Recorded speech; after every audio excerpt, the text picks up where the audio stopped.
What's cuddle therapy? What even is it?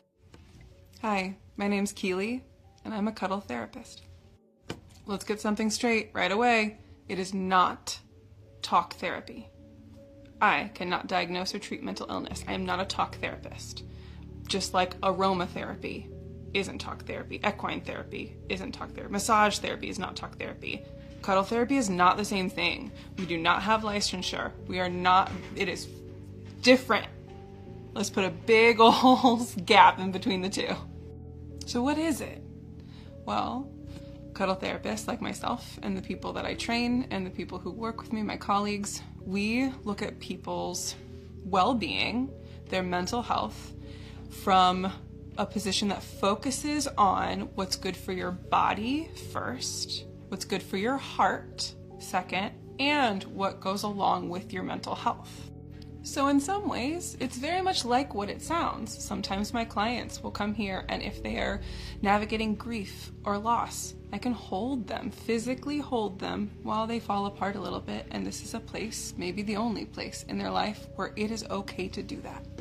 And sometimes clients are lonely for a number of reasons. Many of my clients have lost a spouse. Maybe they're going through a really tough divorce, and being that alone and separated for good reason. Sometimes relationships end because they need to. They want some kind of support through that moment without trying to date again, because that sounds awful. And they're not in a place for them to be ready for that yet. So that's what it can look like on the surface. It can look like other things too. Different cuddle therapists might use different things like embodiment exercises or helping people through a guided meditation because they're trying to help them feel their body. And for a lot of people, if you're spinning wheels, if you're working really hard, if you think a lot, if you have high anxiety, you might not really be connected to your body. So we might help build skills for that.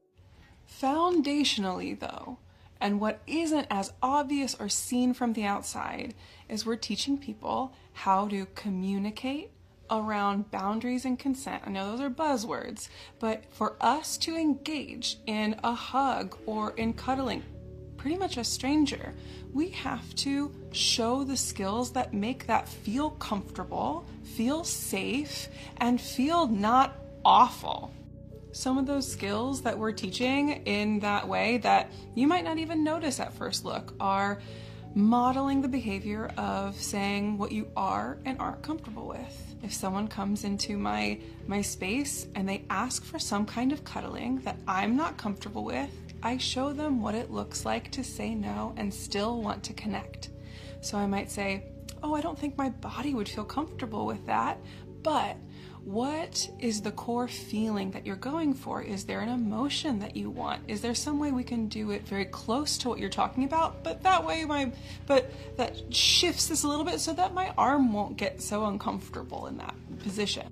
By modeling what it looks like for me to stand up for myself, and by helping them or coaching them if I see that they're uncomfortable at any moment, I might say, hey, I'm noticing that your body doesn't look like it's really comfortable. Is there a way we can shift or adjust? I don't need us to stay right like this. I'd rather us find something that works for both of our bodies and for our comfort levels and for what we both want to do and how we want to connect. And if any of that sounds cringe, that's exactly why I do it. Because we live in a world that would tell you that any of these things are cringy.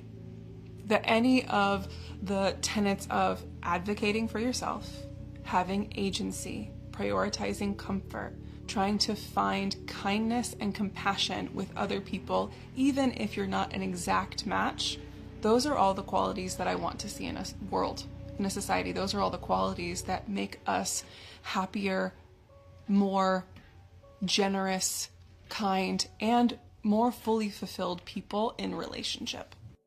And yes, it is always platonic. That, for a lot of people who've grown up with maybe puritanical roots or in a society that still has some of that legacy, that might seem a little weird because our society in some ways equates adults connecting or any kind of touch with sexuality. And the fact of the matter is, it doesn't have to be. For some people, they are conditioned to be that way, and so they are. But that is not mandatory, and that is not how we are hardwired as human beings. I do my best to teach people about this job, about this occupation, because it's surprising how many people it can positively impact, and all of the misconceptions out there, because it's a relatively new field and it's not one that everyone has any familiarity with or can intuitively understand. It's a very different thing. So if you've lasted this long and listened, thank you.